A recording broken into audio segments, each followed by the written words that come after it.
Saudara, kami mengajak Anda untuk melihat konferensi pers yang saat ini sedang dilakukan di kantor DPP Golkar yang ada di Selipi, Jakarta Barat. Sudah di sini sampai jam segini. Tapi kami tadi perlu sedikit rembuk duduk bersama dan sekarang kami hadir. Saya yang ditunjuk untuk membuka, saya Mutia Hafid, Ketua Media Bidang Penggalangan Opini DPP Partai Golkar. Saya didampingi oleh Wakil Ketua Umum DPP Partai Golkar Bidang Hukum Bapak Adis Kadir, kemudian Ketua DPP Partai Golkar Bapak Aceh Hasan Sajili, ada Pak Iswara juga Ketua DPP Partai Golkar. Pak Doli mau bergabung? Oh, masih menerima telepon. Baik, saya akan buka dulu, nanti penjelasan lanjutan akan disampaikan oleh Pak Waketum dan mungkin Pak Aceh akan menambahkan juga. Teman-teman sekalian, sehubungan dengan keputusan Ketua Umum DPP Partai Golkar Bapak Erlangga Hartarto untuk mundur yang telah disampaikan beliau pada Sabtu 10 Agustus 2024 tadi pagi hari ini, maka berikut respon DPP mencermati perkembangan politik di tubuh Partai Golkar saat ini. Yang pertama, DPP menghargai keputusan Ketum Erlangga Hartarto untuk mundur dari kursi Ketua Umum Partai Golkar sebagai hak pribadi beliau. Keputusan beliau dibuat secara pribadi tanpa paksaan. DPP mengucapkan terima kasih dan apresiasi kepada Ketua Umum Golkar Bapak Erlangga Hartarto. Kenaikan suara Pileg Pilpres Partai Golkar 2024 yang memenangkan Partai Golkar sebagai partai dengan urutan kedua terbesar suara, serta kemenangan pasangan Presiden terpilih Prabowo dan juga Wakil Presiden terpilih Mas Gibran. Ini merupakan kerja seluruh stakeholder Partai Golkar dari pusat hingga daerah di bawah kepemimpinan Pak AHA sebagai Ketua Umum Partai Golkar. Saat ini secara de facto Pak Erlangga masih Ketua Umum, meskipun secara de jure memang sudah ada surat untuk pengunduran diri beliau. Terkait hal tersebut nanti akan dijelaskan oleh Wakil Ketua Umum Bidang Hukum bagaimana status dari Partai Golkar, kepemimpinan di Partai Golkar setelah menerima surat dari Ketua Umum Bapak Erlangga Hartarto. Sesuai pesan Ketua Umum AHA dalam penyampaian nyata di pagi, DPP akan menyiapkan secara segera, secara tertib, secara damai, serta menjaga marwah Partai Golkar sebagai partai besar yang matang, maka DPP akan melakukan pleno, dan lebih lanjut tentang rencana pleno akan disampaikan oleh Ketua DPP Bapak Aceh Hasan Sajili. Kami menghimbau agar kader Partai Golkar se-Indonesia untuk tetap tenang serta menjaga kekompakan terutama menghadapi Pilkada 2024. Selanjutnya terkait konsekuensi hukum dari surat yang sudah disampaikan Pak Erlangga Hartarto, kami persilahkan Wakil Ketua Umum Bidang Hukum yang terhormat Bapak Dr. Adis Kadir. Baik, terima kasih Bu Mutia, terima kasih kawan-kawan sekalian dan kawan-kawan kami hadir, ada Pak Doli Wakil Ketua Umum, Bu Mutia, Pak Aceh dan Iswara, salah satu ketua. Kami mohon maaf menunggu dari siang karena memang kepentingan-kepentingan partai juga yang harus kami selesaikan. Nah, seperti disampaikan tadi oleh Bu Mutia, jadi memang benar faktanya Pak Erlangga telah memberikan surat pengunduran diri kepada DPP Partai Golkar, tetapi dalam prosesnya pengunduran diri ini harus dilaporkan kepada DPP karena kan yang ditujukan kepada DPP Partai Golkar. Jadi secara yuridis kita masih menunggu keputusan DPP Partai Golkar melalui rapat pleno untuk terkait dengan surat pengunduran Pak Erlangga tersebut. Nah, nanti tentang kapan rencana rapat pleno dan lain-lain, mungkin Pak Aceh akan menjelaskan, tetapi memang akan dilakukan secepatnya, mungkin dalam 1-2 hari ini, agar supaya roda organisasi kita juga bisa berjalan dengan baik, karena ini kan memang situasi pilkada dan lain sebagainya. Jadi di dalam rapat pleno tersebutlah nanti diputuskan, dan kemudian juga menentukan siapa pelaksana tugas yang ditunjuk untuk mengantarkan kegiatan-kegiatan Partai Golkar berikutnya. Kalau secara konstitusi mestinya PLT bisa mengawal sampai dengan proses Munas, ya. Nah, kita akan melihat nanti bagaimana dinamika di dalam Partai Golkar di dalam rapat pleno tersebut.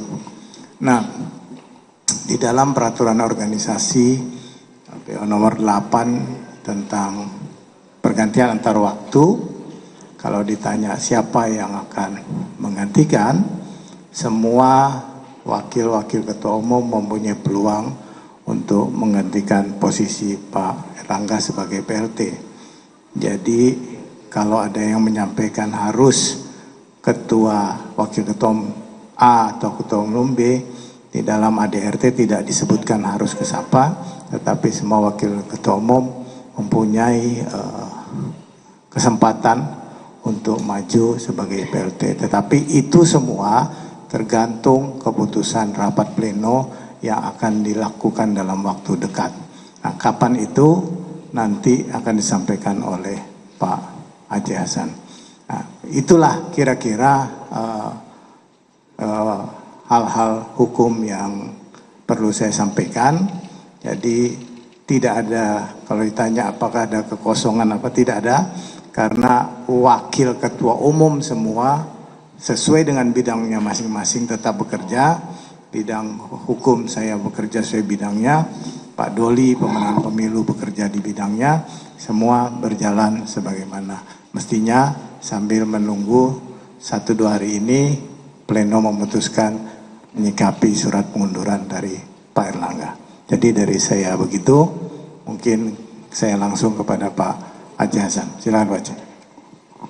Ya, terima kasih Pak Adis, Pak Doli, Ibu Mutia, dan Pak Iswara, dan teman-teman media yang kami hormati.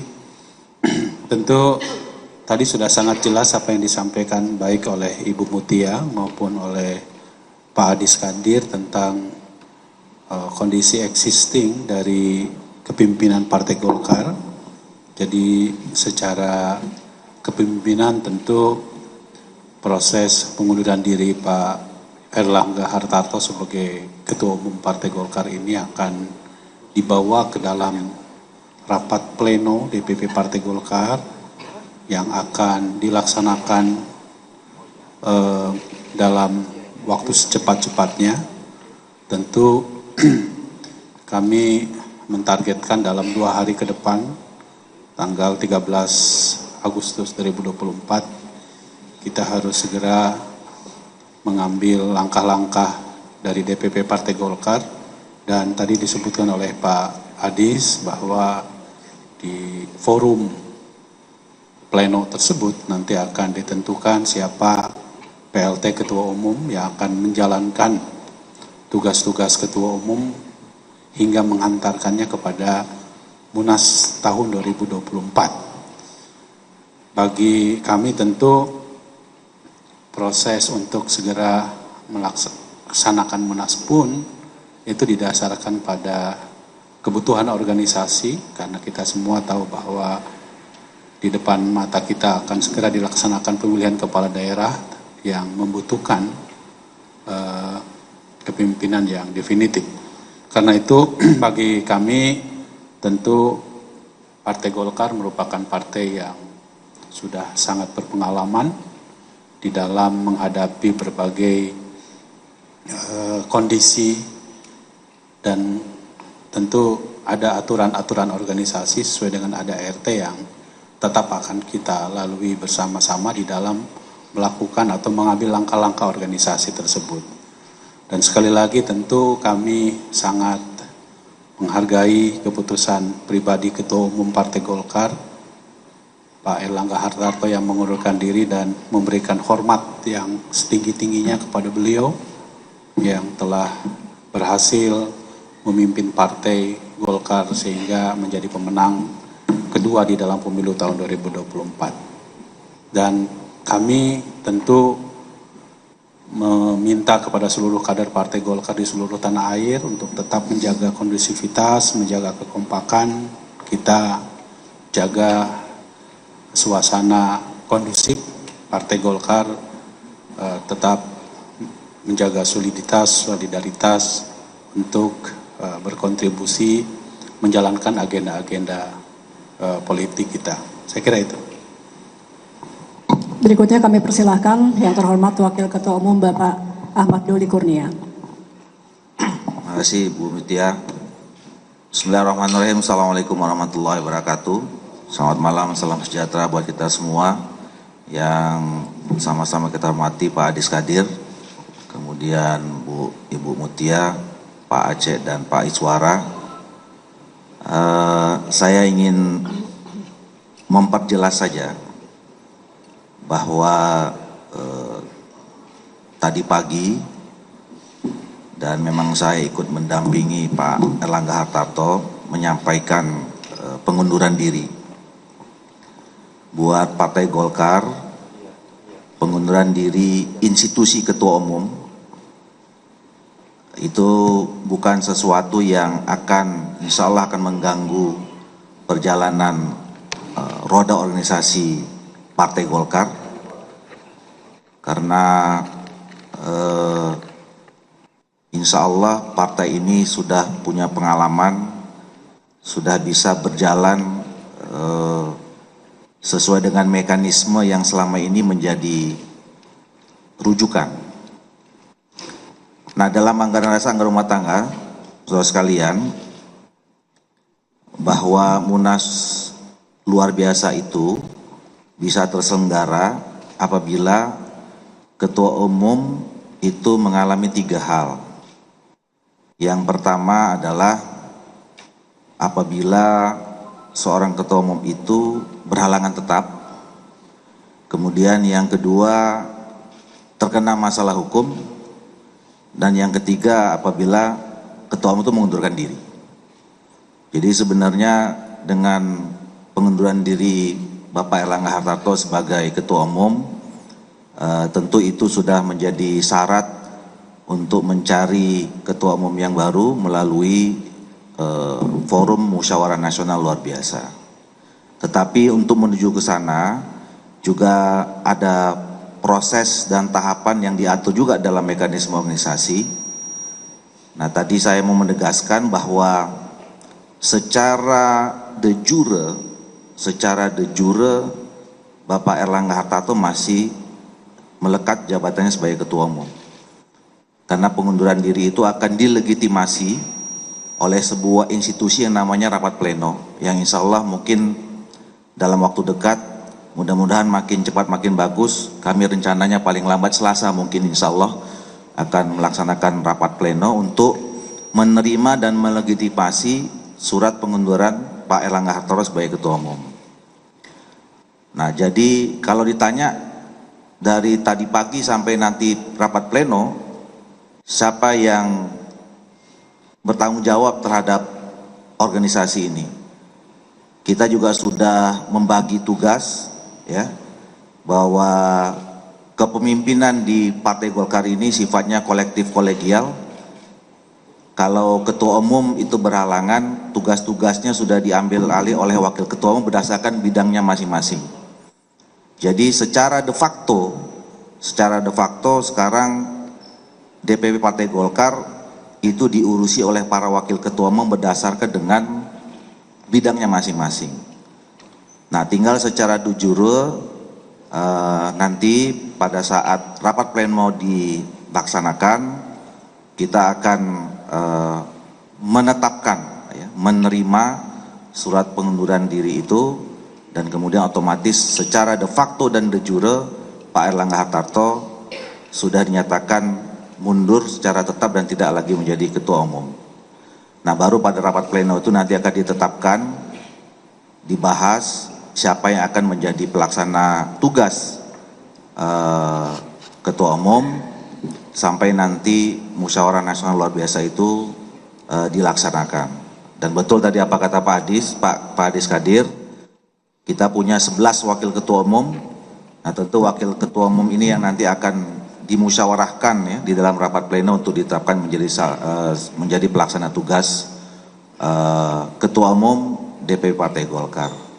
Jadi insya Allah juga saya sampaikan kepada seluruh kader keluarga besar Partai Golkar, insya Allah roda organisasi Partai Golkar kita ini yang kita cintai akan tetap terus berjalan. Proses menghadapi pilkada, terutama ini buat bapak-bapak dan ibu-ibu yang selama ini berinteraksi dengan Partai Golkar dalam proses pencalonan, apakah itu kader Partai Golkar atau kader partai yang lain, insya Allah tidak terganggu. Bapak-bapak dan ibu-ibu tetap akan bisa didukung dan dicalonkan oleh Partai Golkar. Apapun yang terjadi saat ini dalam tubuh Partai Golkar. Jadi insya Allah Partai Golkar tetap siap menghadapi Pilkada 2024. Saya kira itu saja yang bisa saya sampaikan. Makasih. Selamat malam, selamat sejahtera semua. Bila taufiq hidayah, assalamualaikum warahmatullahi wabarakatuh. Terima kasih teman-teman. Kami rasa berikan waktu kami terus untuk konsolidasi. Jadi kami mohon maaf tidak menerima pertanyaan. Terima kasih. Bila taufiq wal hidayah. Assalamualaikum warahmatullahi wabarakatuh.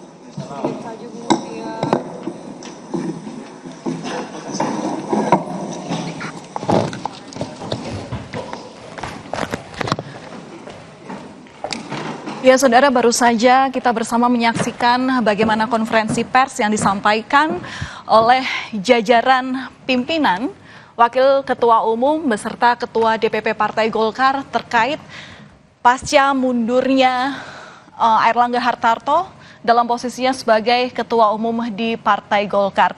Tadi awalnya disampaikan sejumlah poin oleh Mutia Hafidz, ini di mana dikatakan bahwa merespon dan mencermati perkembangan politik yang saat ini terjadi, maka DPP partai ini menghargai keputusan daripada Airlangga Hartarto dalam mundurnya sebagai ketua umum. Disebutkan pernyataan dari Airlangga Hartarto terkait mundurnya sebagai ketua umum ini merupakan keputusan pribadi dan tanpa paksaan.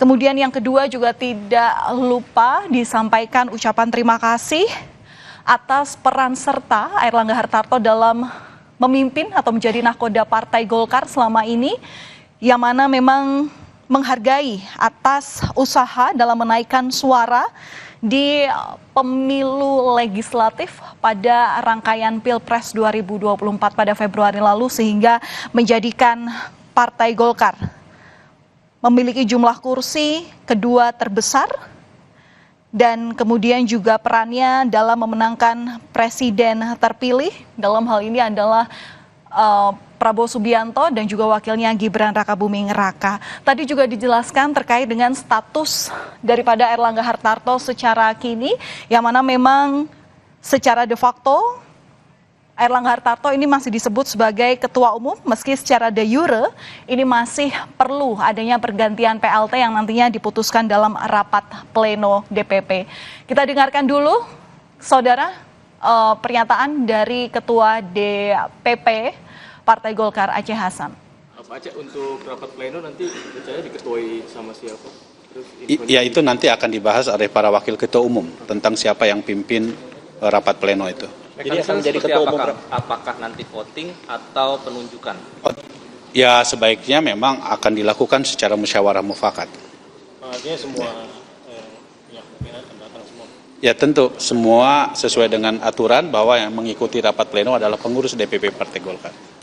Jadi ada Pak Luhut kan sempat bilang ada pihak yang ingin memang menggelar munaslup. Itu siapa sih, Bang? Itu terbaca juga nggak oleh Partai Golkar sehingga dengan eksesnya mundur. Gini, sekarang faktanya bahwa Pak Airlangga sudah mengundurkan diri.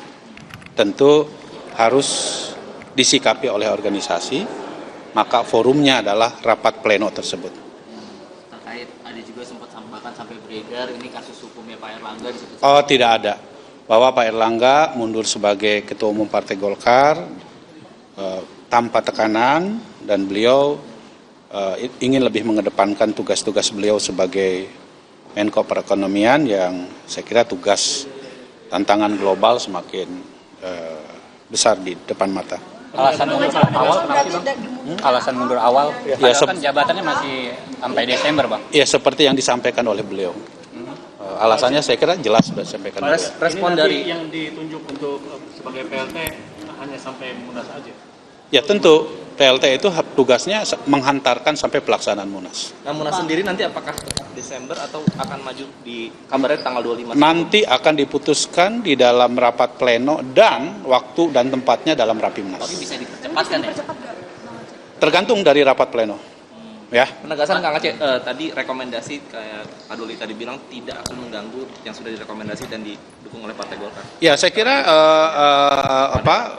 Partai Golkar partai yang terbiasa untuk menghadapi berbagai dinamika, maka apa yang telah diputuskan tentu akan tetap menjadi keputusan organisasi. Pak Aceh, tadi Pak Erlangga dalam videonya sempat menyebut kalau alasan beliau untuk menjaga keutuhan Partai Golkar. Apakah memang kalau beliau tidak mundur, Partai Golkar akan tidak utuh gitu, Pak? Ya, Partai Golkar selama ini kompak, ya, utuh, dan tentu sikap berbesar hatinya Pak Erlangga adalah sikap seorang kader yang baik, terbaik gitu ya.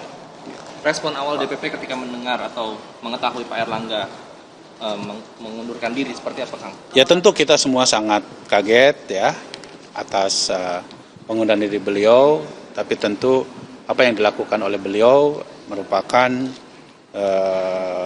keputusan pribadi beliau yang kami hargai, ya, dan itu yang nanti akan dibawa ke dalam rapat pleno DPP Partai Ini tiba-tiba Golkar. atau memang sudah ada kabar-kabar sebelumnya Pak Erlangga untuk mundur sih, Pak? Ya, kalau kaget kan artinya. Kang Aceh, dikit Kang Aceh, ini ada bilang Dewan Pembina mau diperkuat dengan adanya Pak Jokowi juga. Itu gimana, Pak? Tidak ada bicara seperti itu, ya. Oke. Makasih ya.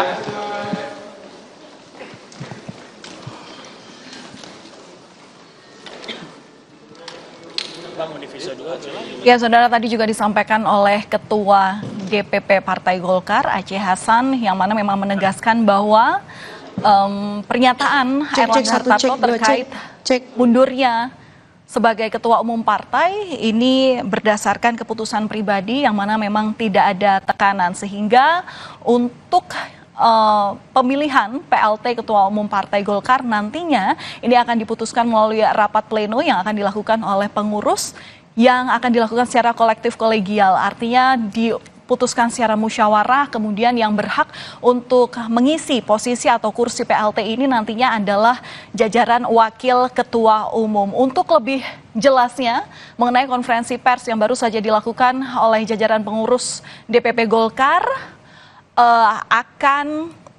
akan disampaikan oleh jurnalis Kompas TV Nanda Aprilia.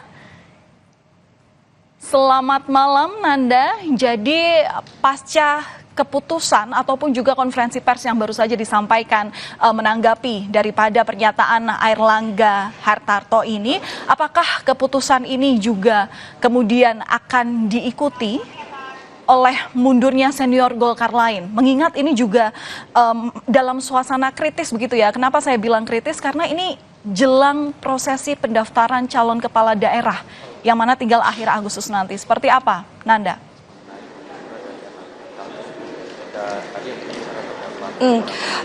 Valen, tadi ini kita coba tanyakan langsung kepada Ketua DPP Golkar Aceh Hasan dalam sesi doorstop setelah preskon tadi, apakah melihat dinamika yang terjadi saat ini dari mundurnya Erlangga Hartarto sebagai ketum dari Golkar sendiri, kemudian baru-baru ini menyusul politikus Golkar yakni Yusuf Hamka juga memutuskan untuk mengundurkan diri dari kepengurusan yang memang tadi kalau menurut Aceh Hasan ini surat atau pemberitahuannya belum masuk ke partai.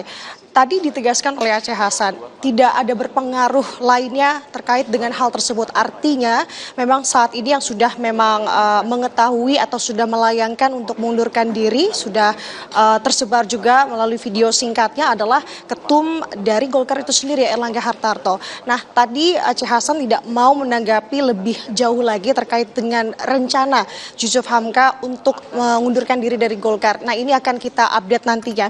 Yang menarik tadi, Valen dan juga saudara, pernyataan di preskon yang dimana tadi ada beberapa struktural dari Golkar sendiri ini menyatakan terkait dengan kondisi Golkar setelah Erlangga Hartarto mundur sebagai ketum Golkar. Tadi disampaikan kalau menurut Wakil Ketua Umum Golkar Ahmad Doli Kurnia berdasar ADART Munaslup ini bisa dilakukan untuk ketum partai ada 3 hal. Nah, salah satunya adalah dengan ketum ini mengundurkan diri. Nah, artinya menurut ADART Erlangga ini sudah memenuhi syarat sebenarnya karena Erlangga sendiri menyampaikan pengunduran dirinya melalui video yang saat ini kita tahu video itu juga sudah beredar. Kemudian kalau melalui administrasi secara de jure dan juga de facto, kita lebih dulu untuk de facto, Valen juga saudara, ini akan diurusi Waketum. Artinya tadi Doli menyampaikan secara struktural, secara keseharian Partai Golkar ini akan diurus oleh Wakil Ketua Umum dengan masing-masing bidang. Tadi sebanyak 11 waketum dijelaskan oleh Ahmad Doli sesuai dengan bidangnya. Ini akan sementara waktu untuk mengurus Partai Golkar sampai dengan Partai Golkar akan melaksanakan rapat pleno. Yang kalau tadi kami kutip Ahmad Doli menyampaikan rapat pleno sendiri akan dilangsungkan di hari Selasa minggu depan.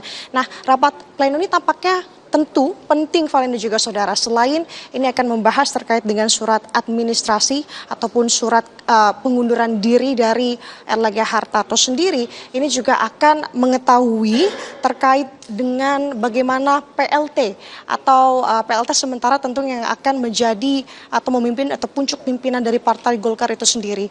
Nah, kita tahu ini menarik, tadi Valen juga mengutip bahwa situasi saat ini tampaknya krusial sekali untuk Partai Golkar karena tampaknya ini sangat amat singkat waktunya, dimulai dari Munaslup yang memang disinggung-singgung oleh Luhut Binsar Panjaitan yang dimana ia menegaskan memang kenapa harus ada Munaslup karena sosok Erlangga Hartarto sendiri adalah sosok yang berprestasi, yang sudah membawa banyak prestasi untuk Golkar. Kemudian juga ditanggapi sehari setelahnya, setelah dari statement Luhut Binsar Panjaitan tersebut, bahwa Erlangga Hartarto sendiri menegaskan tidak ada Munaslup. Dan sehari atau dalam kurun waktu beberapa jam, kita dikagetkan dengan video yang beredar yang menunjukkan pernyataan Erlangga Hartarto mengundurkan diri sebagai Ketua Umum Partai Golkar. Nah, tentu masyarakat ataupun kita juga sebenarnya bertanya-tanya apa yang sebenarnya terjadi di tubuh Golkar saat ini. Nah, ini yang akan kita gali bersama karena sejauh ini informasi ataupun pernyataan dari siang sampai dengan malam hari ini tadi dalam preskon juga masih tetap sama. Artinya memang Partai Golkar saat ini fokusnya adalah untuk melaksanakan rapat pleno pada hari Selasa nanti yang kemudian ini akan mengurus terkait dengan surat pengunduran diri dari Erlangga Hartarto, statusnya khususnya, kemudian juga untuk mengetahui PLT Golkar ke depan sampai dengan tadi kalau kami kutip dari Ahmad Doli sampai dengan waktu Munas yang dimana Munas sendiri akan dilaksanakan akhir tahun atau Desember 2024. Dinamika ini masih tampak dinamis. Valen dan juga saudara, kita akan terus update kepada Anda bagaimana situasinya saat ini di Partai Golkar karena tampaknya juga masih ada beberapa pihak di sini. Kita akan sampaikan kepada Anda lebih lengkapnya nanti. Valen. Iya, Nanda, yang juga jadi kemenarikan ini adalah bagaimana juga tadi ada penegasan daripada Aceh Hasan yang menyebut bahwa siapa saja yang kini dalam porsinya sudah diusulkan sebagai calon kepala daerah di Pilkada 2024 baik tingkat provinsi, kabupaten atau kota untuk tidak khawatir terkait dengan pencalonannya. Tapi tidak dipungkiri juga ini juga jadi ketakutan-ketakutan terutama untuk partai-partai koalisi yang tentunya ini bisa menganggap apakah kerjasamanya ini bisa dilanjutkan atau nanti gagal di tengah jalan. Ini seperti apa penjelasan dari Partai Golkar sendiri? Tadi ada disampaikan Nanda kepada teman-teman wartawan? Aceh Hasan tadi menyinggung soal itu, Valen, tapi ia menegaskan sebenarnya terkait dengan dinamika yang terjadi ini tidak berpengaruh apapun terhadap calon yang akan diusung. Begitu sementara yang ia sampaikan. Namun ke depan kita tidak tahu, mungkin ada perubahan lain dan lain sebagainya. Jadi sampai dengan saat ini artinya kita sama-sama masih menunggu, yang dimana tampaknya dari internal Partai Golkar sendiri saat ini juga masih kaget kalau tadi saya mengutip apa yang Aceh Hasan sampaikan terkait dengan pengunduran dirinya Erlangga Hartarto, kemudian juga otomatis sebagai waketum-waketum lain begitu ya, menduduki posisi waketum saat ini sudah mulai bekerja dengan masing-masing porsi di bidangnya masing-masing untuk mengurus sementara waktu Partai Golkar sampai dengan terpilihnya PLT. Nah, ini menarik Valina juga saudara, lagi-lagi saya sampaikan karena menjelang pilkada ditambah dengan pengunduran diri Yusuf Hamka rencananya yang informasinya akan disampaikan besok ke DPP Partai Golkar. Kita akan konfirmasi terkait dengan hal tersebut. Nah, ini menarik karena Yusuf Hamka juga menjadi tokoh yang memang digadang-gadang namanya baik itu di Pilkada Jakarta ataupun juga disebut-sebut juga di Pilkada Jawa Barat. Namun akhirnya sekarang mengundurkan diri, menyusul dari mengundurkan diri Ketum Golkar Erlangga Hartarto. Sebenarnya apa yang terjadi di tubuh internal Golkar ini yang kita akan cari tahu bersama. Karena informasinya kita juga belum ya Valen bisa mewawancarai atau mendengar statement secara langsung dari Erlangga Hartarto karena memang posisinya saat ini Erlangga akan bertolak ke IKN untuk menghadiri rapat kabinet pertama di IKN besok. Jadi sama-sama kita menunggu update dari lapangan, Valen. Oke, Nanda, penegasan ini sebagai penjelasan juga ke publik begitu ya. Berarti sampai sekarang untuk surat pengunduran diri dari Erlangga Hartarto itu belum diterima jajaran pengurus DPP, atau adakah komunikasi yang menjadi alasan apa yang melatar belakangi Erlangga Hartarto ini mundur sebagai ketua umum?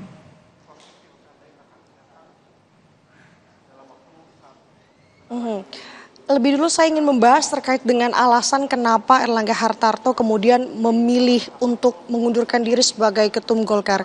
Kalau kami kutip apa yang ia sampaikan melalui videonya, surat pengunduran diri ataupun video pengunduran diri, ada beberapa alasan. Salah satunya adalah ia ingin memastikan stabilisasi selama transisi pemerintahan Jokowi ke Presiden terpilih Prabowo Subianto.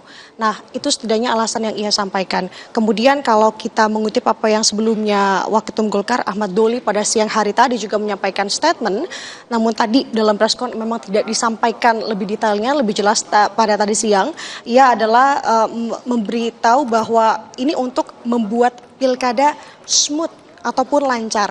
Nah, hal ini yang sebenarnya akan terasa atau kita akan gali sebenarnya Valen dan juga saudara, karena kalau tadi dalam statement press con kita tidak, awak media memang cukup terbatas, kita tidak bisa bertanya lebih lanjut dan lebih jelasnya karena kalau tadi saya kutip dalam press con ini lebih secara teknis bagaimana pelaksanaan dan juga bagaimana Partai Golkar setelah Erlangga Hartarto ini mengundurkan diri. Nah, pertanyaan yang pertama yang Anda tanya kepada saya tadi adalah terkait apakah sudah menerima surat pengunduran diri. Tadi tidak disinggung secara gamblang memang dalam press con-nya, tapi ia menyampaikan surat itu seharusnya sudah akan dibahas di rapat pleno. Artinya status penetapan bahwa Erlangga Hartarto memang mundur ini ditetapkan di rapat pleno. Artinya rapat pleno ini memang sifatnya sangat krusial ataupun memang sangat penting di sini untuk Partai Golkar sendiri, khususnya Valen dan juga saudara. Kita akan sama-sama menyimak nanti bagaimana jalanan rapat pleno yang rencananya akan dilangsungkan pada hari Selasa minggu depan. Baik, terima kasih atas laporan lengkap Anda, jurnalis Kompas TV Nanda Aprilia langsung dari kantor DPP Partai Golkar. Saudara, memang sambil menunggu bagaimana pemilihan pelaksana atau pergantian antar waktu daripada Ketua Umum Partai Golkar Erlangga Hartarto nantinya akan diputuskan melalui rapat pleno yang rencananya akan digelar oleh jajaran pengurus partai di tingkat pusat pada tanggal 13 Agustus 2024. Kita tentu akan nantikan bersama siapa nantinya yang akan kemudian memimpin sementara sebelum nantinya keputusan daripada Ketua Umum de facto akan diputuskan pada Munaslup yang rencananya akan dilakukan pada Desember 2024. Saya Valentina Sitorus pamit undur diri dari Breaking News Kompas TV. Terima kasih, selamat malam.